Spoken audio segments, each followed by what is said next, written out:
So hello and good day, no? And welcome ulit sa video natin. And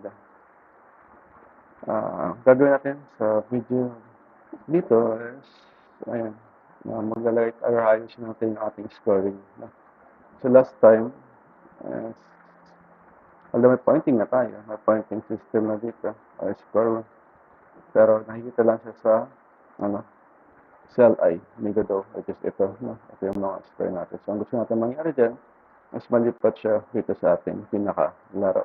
At the same time, yung menu natin, as ayusin na rin natin, no? Para medyo mamukha talaga na siyang laro, no? Saan may option kayo to play the game. Instead na pag-run ito ng laro na to, hindi dito diretso, no? Magsisimula muna siya dun sa main scene natin, or dun sa menu scene natin, no? Ngayon po, so ayusin natin siya. And to begin, ayan. Punta muna na kayo kayo yung main scene. Sa case ko is space yung akin. I don't know kung anong pinangalan niyo sa inyo. And then magdadagdag tayo ng canvas layer. No? Canvas layer. Ayan. So under canvas layer, is magdadagdag tayo ng isa pang node, which is yung control.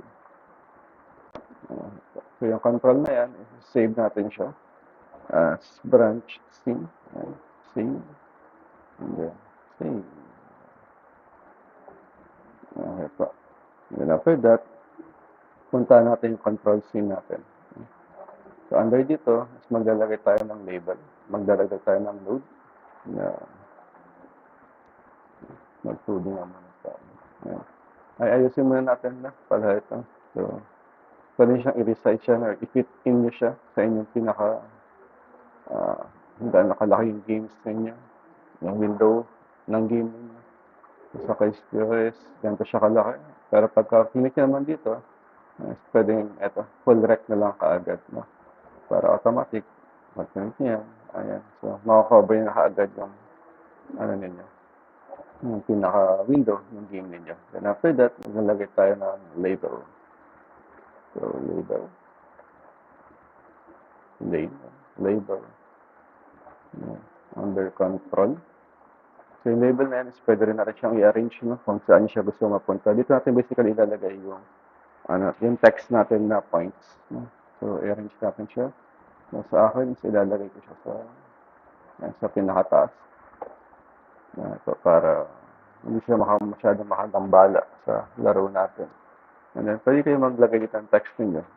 So, gagamitin siya sa points. So, rational na points yun yung aking ilalagay. 9999 para, kayong bahala kung score yan or yan, kung ano man yung gusto nyo ilagay dyan sa part dito. Ito yan, basically. Kung ang swing dito, yes, yun din yung lalabas dyan. And then, pwede rin siyang i-arrange. So, ang pangat naman siguro pag andyan siya sa corner. Pero, pwede naman. So, up to you kung paano i-design yung inyong laro. Pero sa case ko, gusto ko nasa center siya. So, horizontal align center and vertical align center. And then, pwede nyo siyang lakihan. Yan, actually. Punta lang kayo dito sa label settings. Yan, new label settings. Yan, click nyo lang siya. And then, puntahan nyo yung font.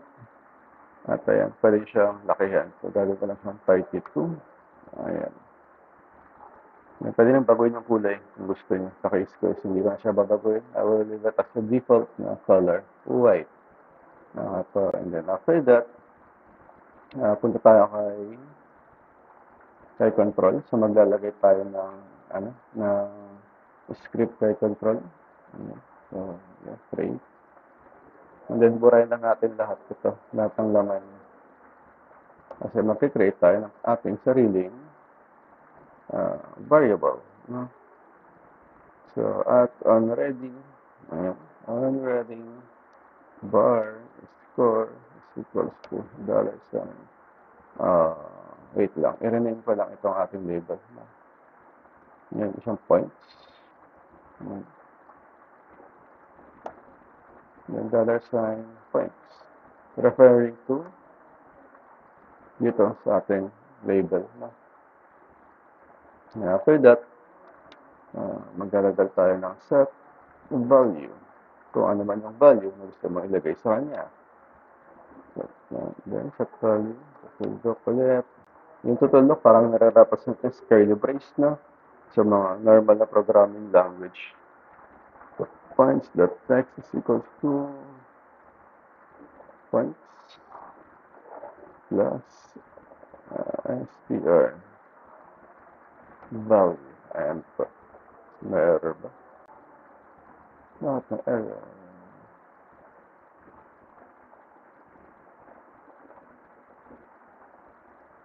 Wait lang. Score. Ayan, score pala. Since score yung nakalagay dito.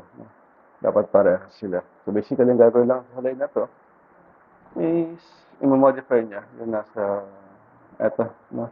Instead na yan, yung nakalagay, yes, kung ano man yung magiging laman nito na kung saan yung magiging score ninyo na manggagaling dun sa main scene natin, no? So with that said, aga na, yung purpose nito is yun nga, no? And then yung magiging laman niya is mag-vary. Depende kung ilan yung makukuha ang score dito sa game scene natin, sa main scene natin. Ibabato lang niya papunta doon sa sa dito kay control. Ibabato lang niya dito. Po. Balik tayo dito and then maglalagay tayo ng variable. Bagong variable. At on ready, var score view is equals to kunin natin ito yung titignan natin siya dito sa main scene natin and so ililink natin itong scene natin dito, no, kay control score view. So, ang pangalan niya is $ canvas layer /control. So bakit ganyan? Kasi canvas layer and then control na para magkaroon siya ng communication. And after that, puntahan natin yung function ready natin dito. At maglalagay tayo ng score. Default score na 0. Then after that, puntahan natin yung part dito. Remember itong variable score natin. No? So magdadagdag tayo ng konting line dyan. Okay, so set value and the score is equals to value. Score view value. Score view equals to or that score is equals to score. Ayan po. So basically, yan lang yan. So again, sa mga galing naman pang score na to, yung siyempre magagaling yan dito. Since ito yung reason behind, kaya nag-a-adapt yung points natin. So basically ito, is ibabato niya dito sa ating control. No? So now to check kung ano yung magiging itsura niya. Play natin. So meron tayong 0 points. Ito siya. Since yung initial natin, starting point natin is 0. So nag-a-adapt siya depende sa kung ilang enemy yung maiwasan ninyo. No? So ayun lamang po. Now next, kung papansinin niyo, itong player natin is lumalabas sa ating screen. So gusto natin na maiwasan yan. Gusto natin mag-stay lang siya dyan sa screen natin at hindi siya lalayo. Hindi siya lalagpas. So paano ba natin yung gagawin? So puntahan nyo lang po yung inyong main scene. Ito yung space. Balikan natin siya. At doon sa dito. Physics process. Sa player pala tayo. Sorry. Player scene. So, sa physics process natin dito sa part na ito. Magdadagdag lang tayo ng clamping. No? Yung clamping na yun is yung para mag-retain siya. Doon na siya sa screen na yun. At hindi siya alis. Okay pa. So, global position. Ayan. Is equal to global position dot clump. Global position dot clump. Then Victor 2. That's 0. Get viewport. Ito. Viewport underscore rect.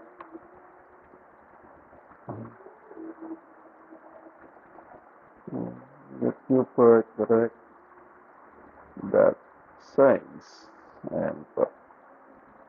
Ayan po. So, ito lang basically yung linya na kailangan natin. Now, if we check again, notice na hindi na siya lumalabas sa ating ano, sa ating window. So, dyan lang siya. No? So, yun, to continue. Okay, so maglalagay na tayo ng menu sa ating laro na kung saan once na play natin itong ating video or yung game natin, hindi siya dediretso dito. So, basically, nagbabago yung main scene natin, no? At ang magiging main scene natin is yung menu na. And then once na-press mo, let's say yung button to start the game, saka lang siyang pupunta dito sa scene na ito. So, paano ba natin yung gagawin? So, first, close muna natin ito. And then maglalagay tayo ng user interface. No? User interface. Okay.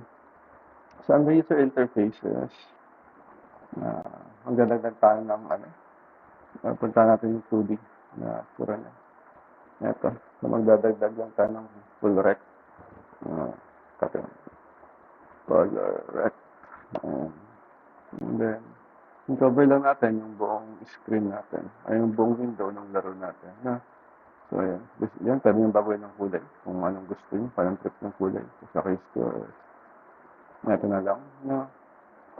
And then after that, so maglalagay tayo ng label. No?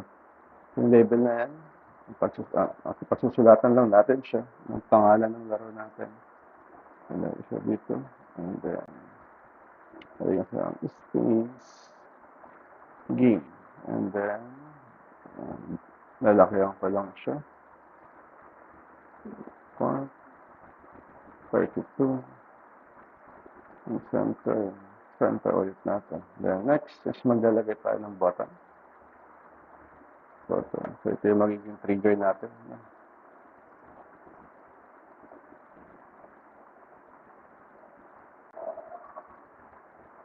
Ayan. So button. And lalakihan lang natin siya. Lalagay rin tayo ng context sa kanya. Let's see. Play game. Ayan, so, interface is ganyan na lang. Nagsalap yun kung gusto niya pang pagandahin. Or lagyan ng background or whatsoever. Okay. Then after that, isa-set natin tong page na to as our default. No? So, hit save ko lang muna. And then, papangalanan ko siyang menu. So, since siya yung ating menu scene. So, hit save ko lang. Then, tayo project settings. Hanapin nyo lang yung run dito. Run. And set natin siya as default. So, by default, ang nakalagay sa kanya yung spacing natin. Yung pinakalaro. So, piliin na natin yung menu. No? So, yeah. Yan lang. And then, i-close na natin. So, pag piliin natin itong laro na to, yeah, ito na yung unang mapapop up. So, hindi na yung laro. No? So, ang gusto natin mangyari, once na-press natin itong button na to, isa ka lang tayo pupunta doon sa mismong laro. So, close ko lang yan. And then, pala tayo kay may button. Magdadagdag tayo ng script kay button. Script, button, create. Ayan pa. So, press. Suburahin ko lang din ulit ito. No? So, func underscore press. Ito. So, ano ba mangyayari once na na-press yung button natin? So, basically, parang hyperlink lang. Ililink lang natin siya or parang anchor tag kung nag-HTML kayo. Ililink lang natin siya papunta doon sa ating change to file. Ito. And so, dito nyo ilalagay yung path ninyo. No? Yung path na kung saan gusto nyo siyang i-link kung saan siya gusto mong mapunta. No? Wait lang nga. Alam ko pwedeng So, ayan. So, pwede kayo mamili na kung saan siya gusto mapunta. So, since yung ating main scene is space, ay yung game scene natin yung space. So, di natin siya i-pick natin. No? So, So, ayan lamang po, no? Kapag pernas natin to, pinay natin to. At pernas natin to, ayan, saka pa lang tayo pupunta dito sa ating game scene. Now next, ang gusto natin mangyari dyan is what if pagka na-dodge tayo, ayan, babalik tayo dun sa menu natin. So, ang gagawin mo lang is ika-copy to, copy, and then punta natin yung player natin. And then, i-locate natin, no, kung saan ba yung, yung eksena na kung saan mamamatay, ay mawawala sa game player natin, which is, sa case natin, is itong sa function die, no? So, upon Q3, not, ibato natin siya kay menu scene natin, which is yung menu scene natin. Menu scene. So, play ko lang ulit. Green. What if nadada tayo? Ayun, babalik lang tayo sa ating main scene. So, ayun lamang po sa video na to. And salamat sa pakikinig. And have a good day and yeah, keep safe. Thank you.